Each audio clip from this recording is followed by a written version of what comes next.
Before I tell you what my son-in-law gave me for my retirement party, I need you to understand something. We spend our whole lives learning to spot danger in the obvious places.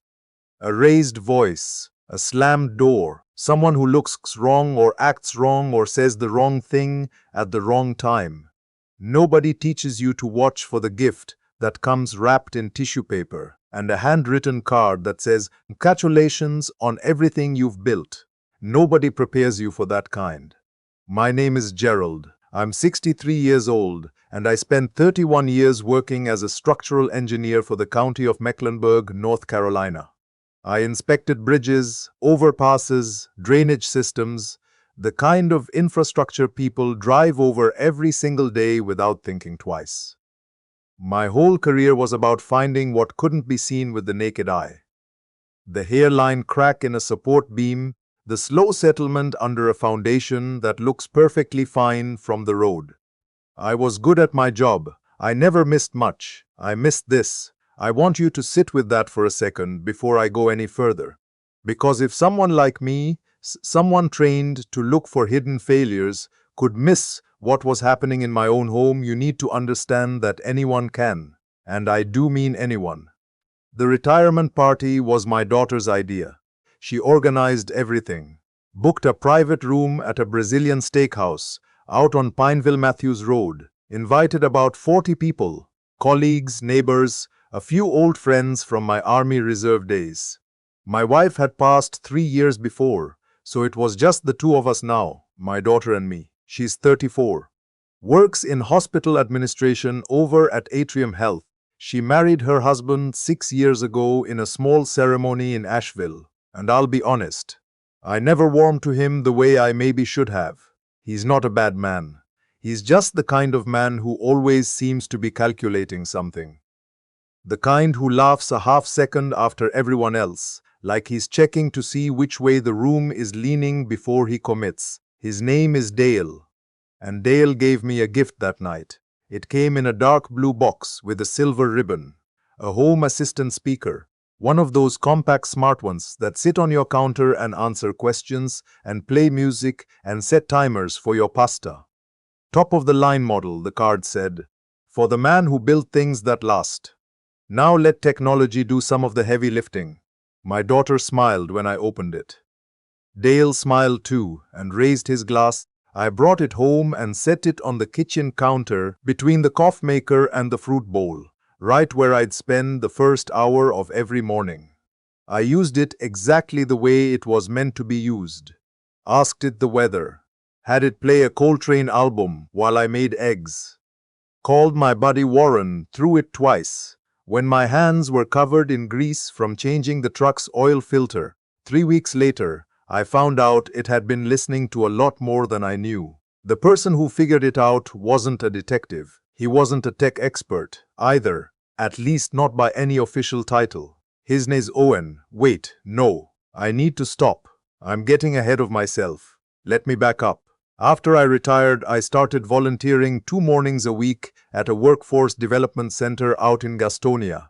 They help adults get their GEDs and certifications. I ran a small workshop on blueprint reading. Nothing fancy, just a couple folding tables and some laminated diagrams. There was another volunteer there, a man named Clifton, who'd spent 20 years doing network security for a defense contractor before he retired.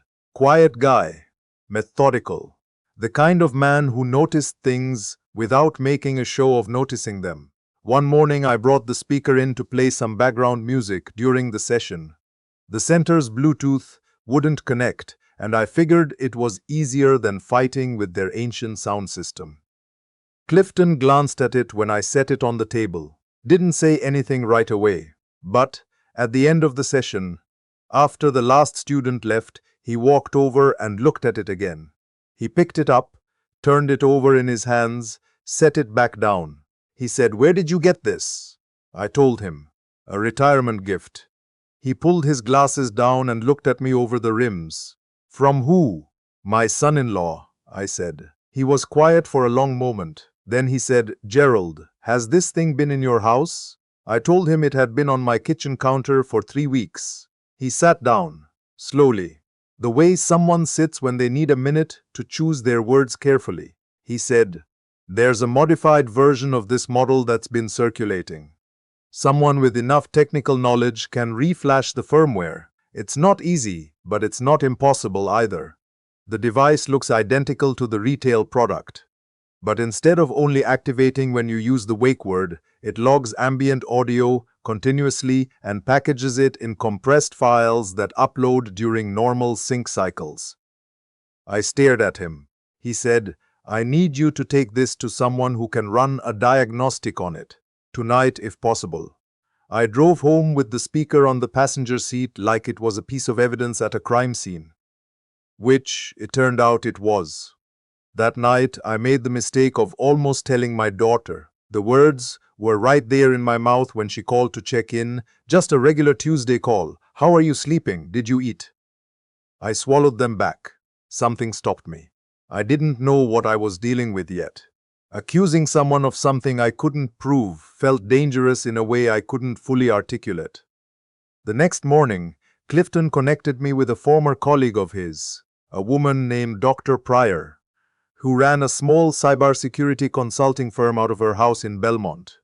She was about 60 herself, gray locks pulled back, reading glasses pushed up on her forehead. She ran a diagnostic on the speaker in under 2 hours. When she came back into the living room where I was waiting, she set it on the coffee table between us with the same deliberate care you use when setting down something that might shatter. She said, "This has been modified. The firmware has been replaced with a custom build. It's been logging audio continuously and transmitting." I said, "Transmitting to where?" She said, "To an account. One linked to an email I can't trace without law enforcement resources. But someone set this up before it was given to you. This wasn't modified after the fact. This was done before it was ever taken out of the box." I sat there in her living room and thought about all the things I had said in my kitchen over the past 3 weeks. Out loud, to no one, the way people do when they live alone. I'd talked to Warren about the Fidelity account I was thinking of rolling over. I'd left a voicemail on speaker for my attorney about updating my will. My wife's death had left things complicated, and I'd been putting off getting it straightened out. I'd had a conversation with my daughter right there in the kitchen about the house, about what it was worth now, about whether it made sense to sell eventually and downsize. I felt the floor move under my feet. Not fear yet, something colder, something steadier. Dr. Pryor said, "Don't remove it from your home. Don't mention it to anyone who might tell the person who gave it to you. And please, go to the police today." I drove to the Charlotte-Mecklenburg Police Department on Trade Street on my lunch break from a retirement that had no lunch break. The detective who took my case was a woman named Reyes. Compact, unhurried, the kind of professional who made you feel like she'd seen worse before breakfast. She listened to everything without interrupting. When I finished, she leaned back and said, "Has anything changed recently in your financial or legal situation? Anything the person who gave you this device might want to know about?" I thought about it. My wife's estate had taken nearly 2 years to fully settle. Some of that was the house we owned in Iredell County, a piece of property her family had held for decades and which had appreciated considerably. There had been some quiet conversation, mostly initiated by Dale, about what I intended to do with it, whether I might be open to a family arrangement, whether it made sense to bring everyone together on it. I'd been vague, because I hadn't decided, but the conversations had happened. Detective Reyes wrote something down. She said, "Don't confront anyone, don't change your behavior, and don't sign anything. Don't sign anything." I drove back to my house and stood in the kitchen, staring at that speaker for a long time. Small, matte black, sitting there like it belonged. I plugged it back in. I didn't sleep well that night. Kept waking up and lying there in the dark with the ceiling fan going, running back over conversations. The way Dale had asked about the Iredell property at Thanksgiving. The way he'd leaned forward when I mentioned the estimate.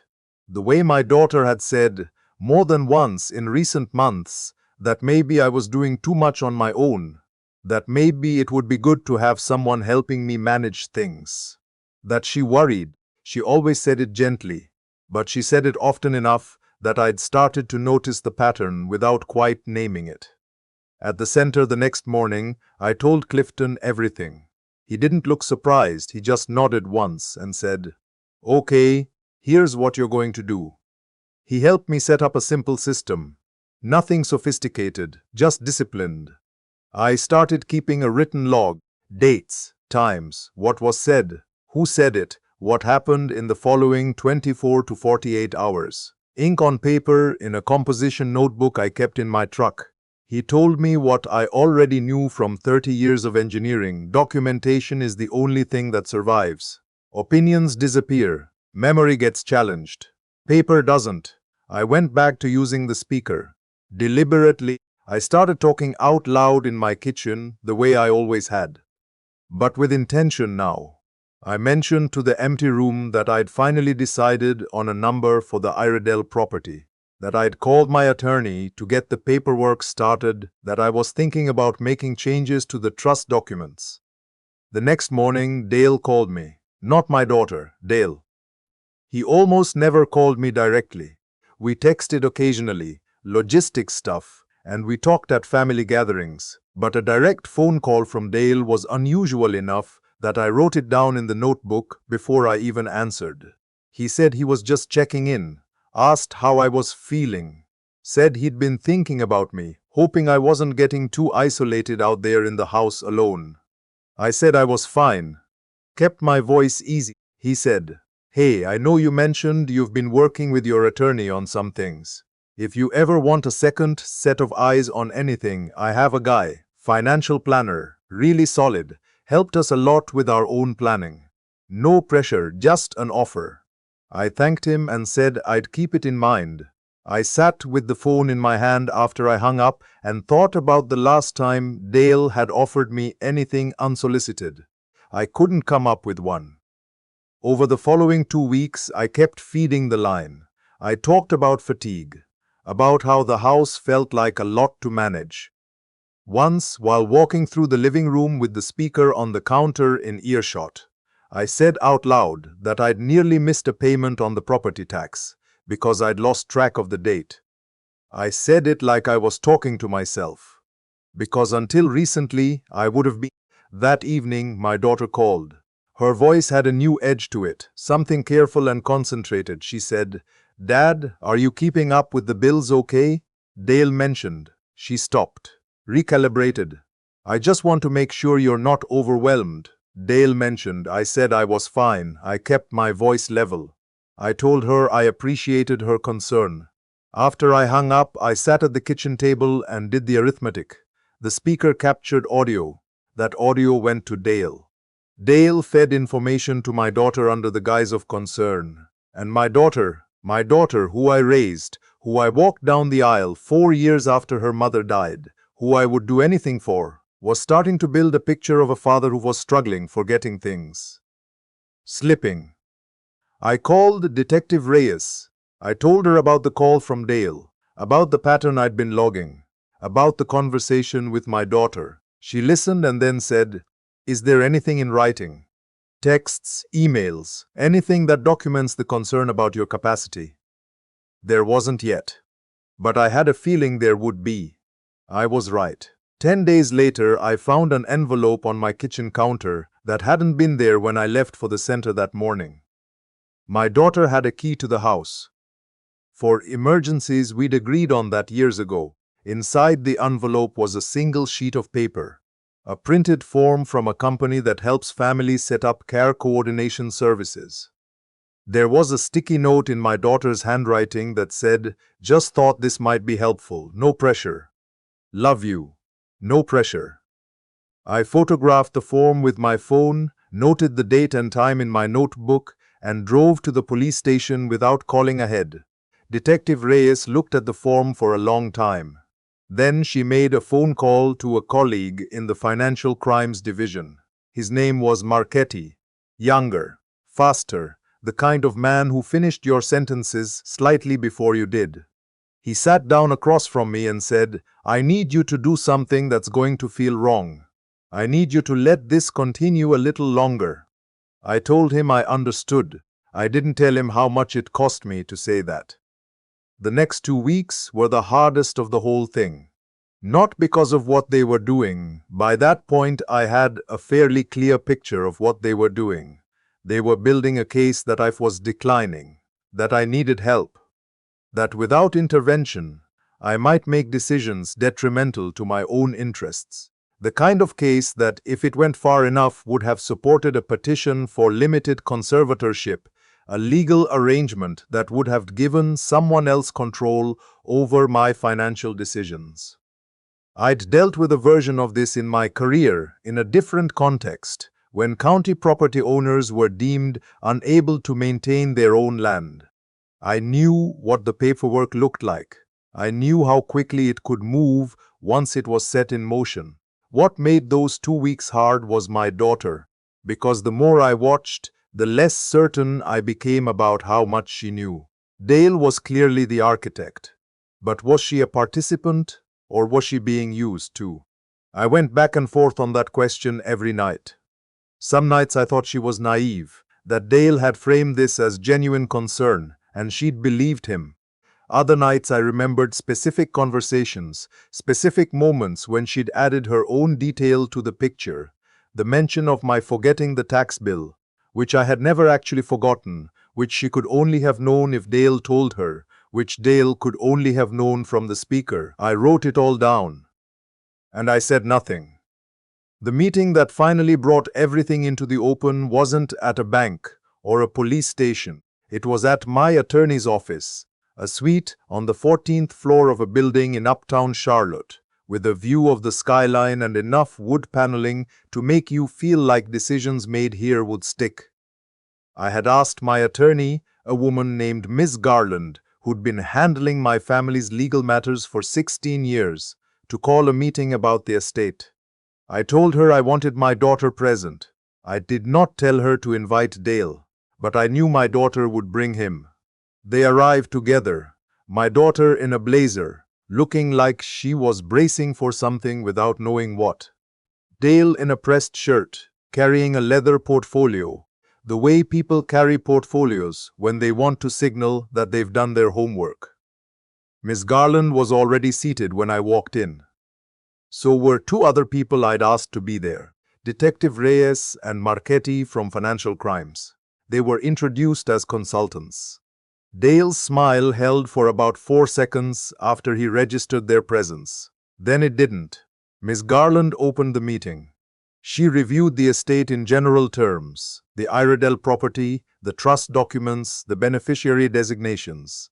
She was precise and unhurried. Then she turned to a folder on her left and said, "I've also been asked to address some communications that have occurred over the past several weeks regarding Mr. Gerald's capacity to manage his own affairs." Dale said, "I'm sorry, what communications?" Miss Garland slid a printed summary across the table. It contained the log I'd kept, time-stamped and notarized, dates, topics, the pattern of how information captured by the speaker had appeared in subsequent conversations within 12 to 36 hours. My daughter looked at it. Then she looked at me. Her face did something I won't try to describe because I don't have the right words for it. Dale said, "This is completely out of context. We've been worried about him." That's it. Marchetti spoke for the first time. He was quiet and direct in the way people are when they've already decided how a conversation is going to end. "Mr. Dale, the device you gave your father-in-law as a retirement gift was modified before it left your possession. We've confirmed that with the manufacturer and with 2 independent cybersecurity analysts. That modification enabled continuous audio logging. The data was transmitted to an account registered to an email address we've traced to a device on your home network. The portfolio on the table in front of Dale didn't move. Neither did he, but something went out of him, the way pressure goes out of a system when the relief valve finally opens." My daughter said, "Dale, what is that?" He started to say something, stopped, started again, said it was just a backup, said he'd been worried, said I'd said things that concerned him, things that suggested I wasn't tracking my finances the way I used to, and he hadn't known how else to help. My daughter looked at him for a long moment. She said, "You told me he forgot to pay the property tax. He mentioned it. He mentioned it to you? When did you two talk about the property tax?" Silence. My daughter turned to me. Her eyes were wet. She said, "Dad, I didn't know." I believed her. I still do, and I also know that belief doesn't undo the months I spent wondering. Miss Garland concluded the meeting with a summary of next steps. The modified device was being retained as evidence, the Financial Crimes Division would continue its investigation, and any attempt by Dale to contact me regarding my estate or health would be considered potential interference with an ongoing case. Dale left without the portfolio. He'd apparently decided it wasn't something he wanted to be carrying. My daughter stayed behind after everyone else was gone. We sat at the long table with the city spread out below us through the glass, and she cried in a way I hadn't seen since her mother's funeral. I didn't say much. I put my hand on hers. At our age, at my age, you know that some things can't be fixed with the right words. They can only be sat with. She moved back into her mother's house 3 weeks later. Not into my house, into the house we'd grown up in as a family, the one her grandmother left to her when she passed, the one 2 miles from me. Dale moved to his brother's place in Concord. She filed for divorce 4 months after that meeting, and I didn't ask about the details because she didn't offer them, and that's a boundary I know how to respect. The investigation resulted in charges. I won't list them because some of it is still pending, and I'm not a lawyer. What I'll say is that the modified speaker, the call logs, the timestamps, the notebook, all of it mattered. Clifton was right. Paper keeps you from disappearing. I went back to the Workforce Center. Still run my blueprint reading workshop on Tuesday and Thursday mornings. Brought a different speaker, a wired one, older model, plugs straight into the wall with no internet connection and nothing it can upload to anywhere. Some of the students ask why I don't use something more modern.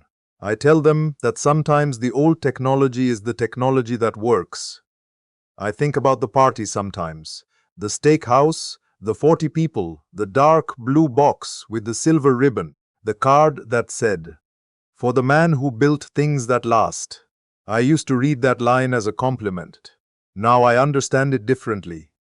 People who want what you've built don't announce themselves. They compliment the building. They bring gifts. They say they're worried about you, and they wait for you to hand them the keys. I spent 31 years learning to find the crack in a bridge before the bridge knew it was cracked. I almost missed the one in my own house. The only reason I didn't was because I walked into a church fellowship hall that had bad Bluetooth, and a quiet man named Clifton picked up a speaker and looked at it the way I used to look at concrete. So, if someone you love is suddenly very interested in your finances, if concern starts arriving in patterns, specific times, specific topics, always circling back to the same questions about your memory, your paperwork, your capacity to handle things on your own, trust that feeling, write it down. Call someone you trust outside the situation, and before you sign a single piece of paper that you didn't ask for yourself, call an attorney. Your name is on everything you've built. Make sure it stays there.